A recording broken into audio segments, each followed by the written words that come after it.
Hello, welcome to the channel.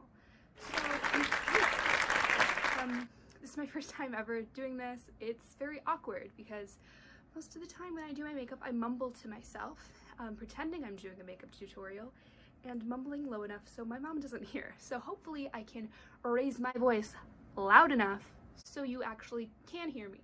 And I tried to do a little setup here. I thought it looks kind of cute.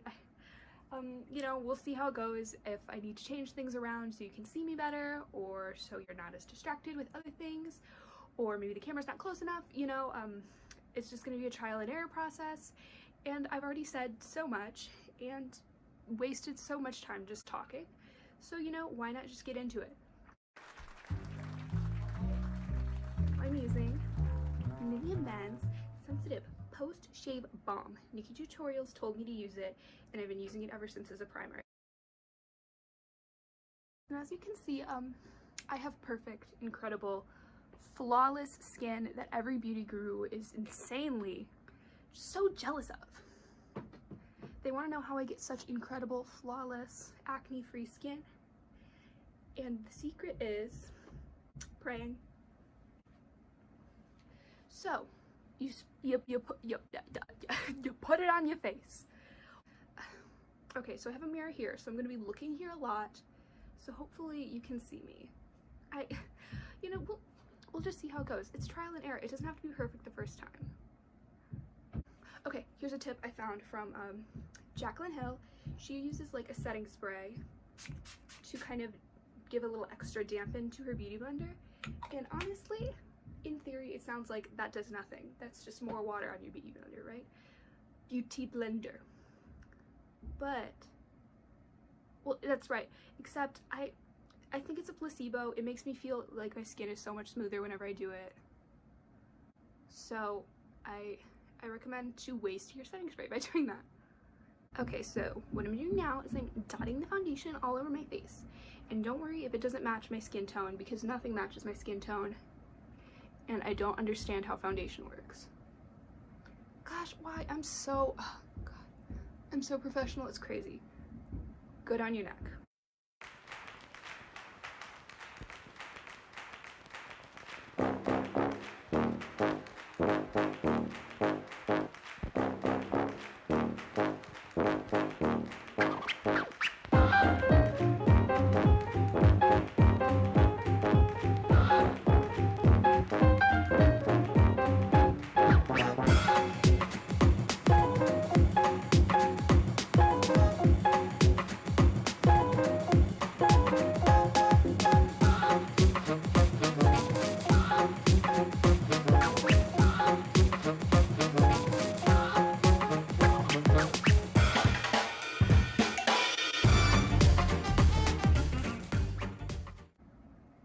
Do you hear that? Oh my god, you guys, it's the beauty community. They're scared I'm going to steal all of their careers. Is that funny?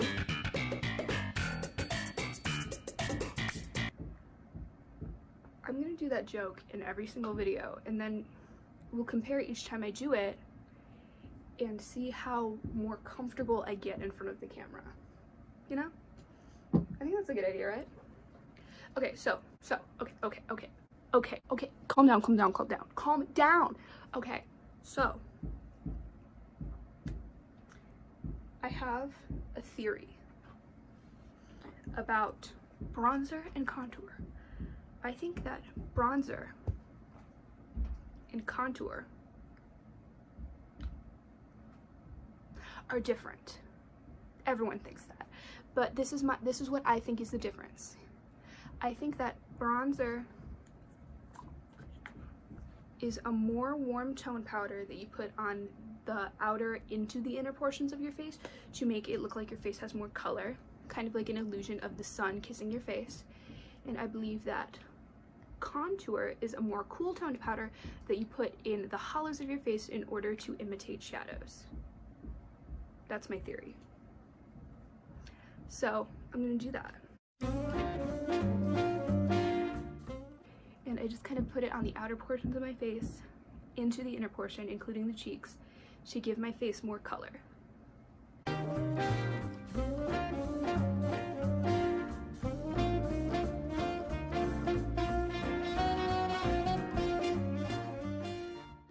Okay, now it's time for bronzer, where I take a little bit of a smaller brush and I put it in a more compact area and in the hollows of the face where I'd want a shadow to go, like the cheekbone,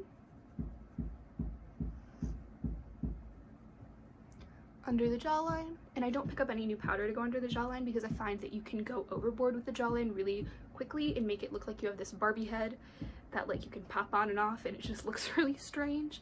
So that's my recommendation, to go a little not so heavy on the jawline.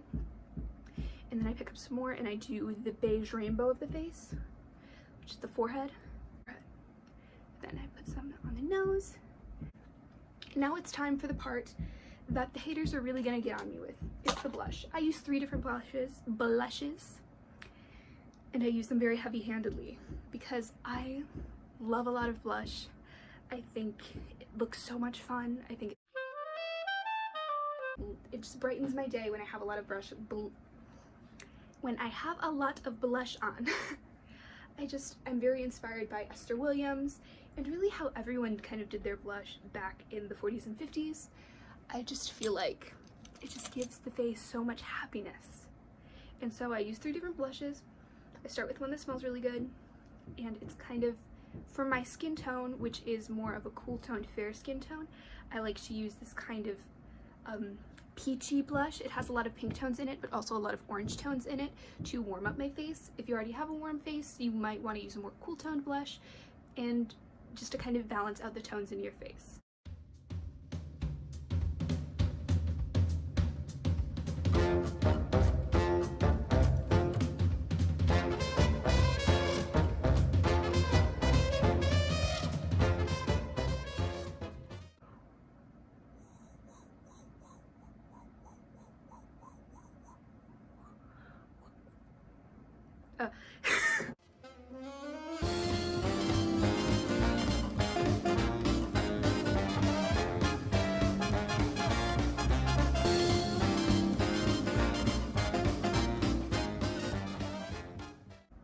Okay, so now what I'm gonna do is, this is something I learned from watching the movie CoverGirl, and it is with Rita Hayworth. And so when they are doing Rita Hayworth's makeup in the movie, they put on a ton of powder on her face, like of powder, and then they brush it off and she has this beautiful matte like this gorgeous effect. I think it's because when you put the blush underneath the powder, it makes it look more realistic, like you're actually blushing, because the blush is your blood coming up into your cheeks from under your skin. So if you have that skin layer on top of your blush, that skin layer being the powder, it looks kind of like more realistic and more flushed and more watercolored and illustrated. So I'm gonna do that right now, but I like to put some setting spray on here to kind of make the powder adhere a little better before I put it on. So, and then we wait for a second because you don't want to put it on right afterwards, or else it's gonna stick to any droplets and you're gonna have these splotches on your face. So give it a second, hydrate yourself.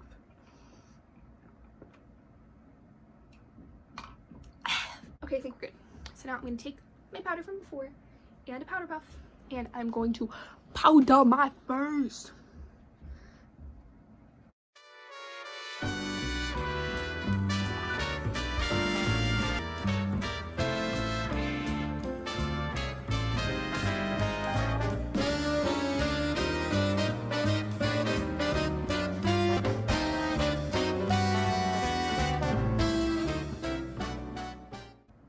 Okay, so then you have this like really kind of pretty smooth blushy face, in my opinion. Okay, now it's time for eyebrows. I use 2 different eyebrow pencils because I like to. It's kind of excessive, but this one's more cool toned and this one's more warm toned, and I like having a really warm front of the brow and a really dark end of the brow.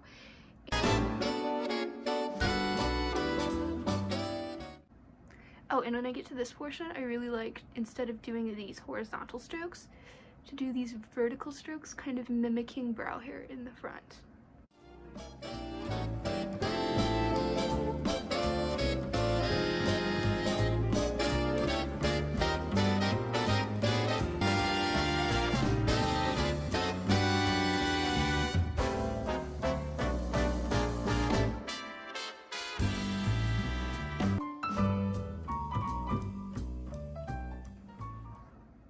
And there you have it. And so now I'm going to carve out the underneath of my eyebrow with some concealer.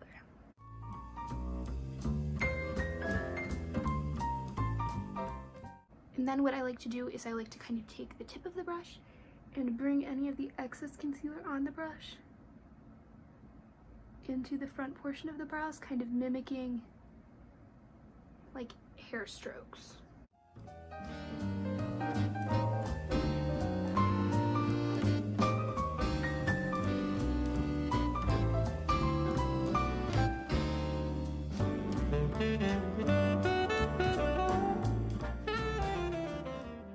Okay, so now it's time for the eye look.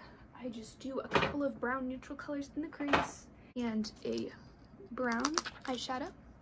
You just want a brown shadow that is a couple shades darker than your skin tone. You can even use your contour shade. Just play around with it.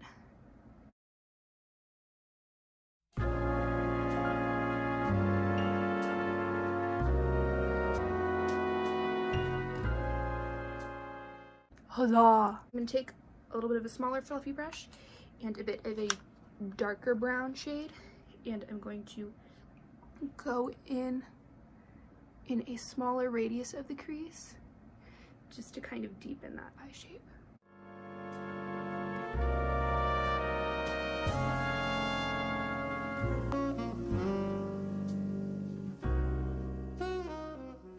So then what I like to do is I like to take a really light color.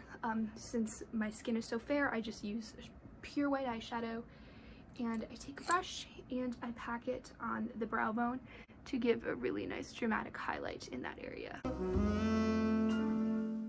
Now I'm going to cut the crease. The easiest way for me to cut the crease is to use a concealer with an already given brush tip.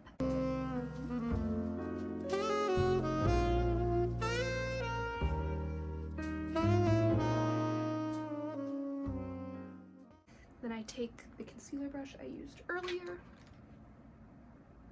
and I use it to kind of pick up any excess concealer and use that to kind of shape the upper edge of the line.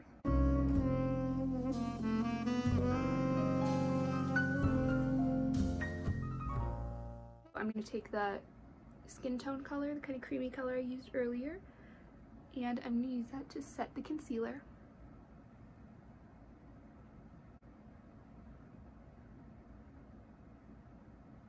And then, as you can see, this edge is not so beautiful, so we're going to take the brushes that we had used with the browns, and we're going to use that to blend the two colors together to create a really nice gradient.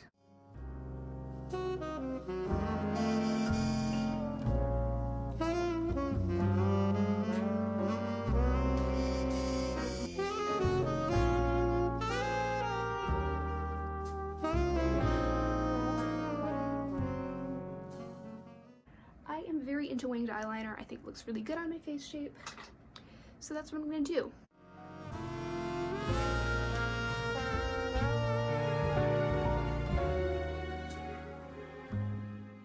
Take the other eyeliner and I use it to draw my wing.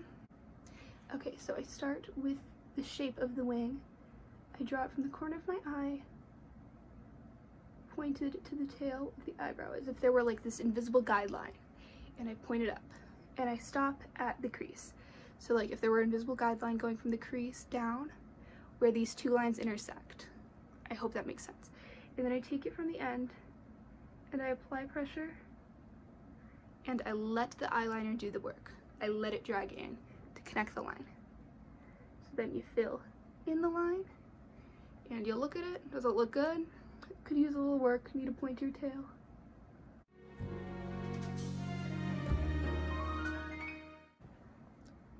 Okay, so now I'm going to curl my lashes, apply mascara, and put on my fake lashes.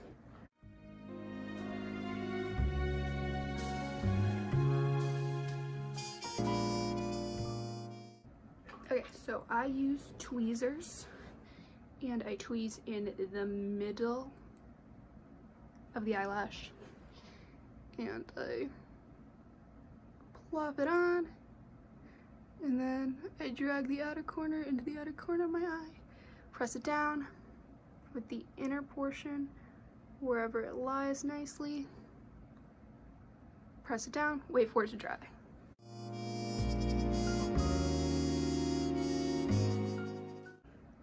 And then you got your highlighters, and I just dip into all of them and I highlight.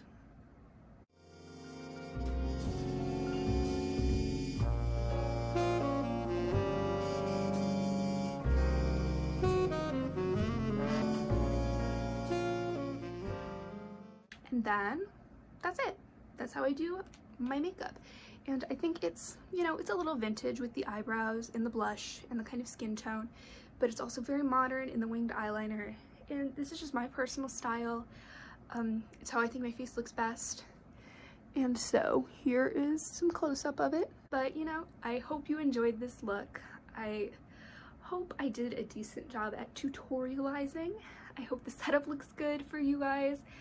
Obviously, I'll probably try to come up with some different ideas to do different makeup looks, and hopefully come up with some different like setups and stuff like that, unless you guys really like this one.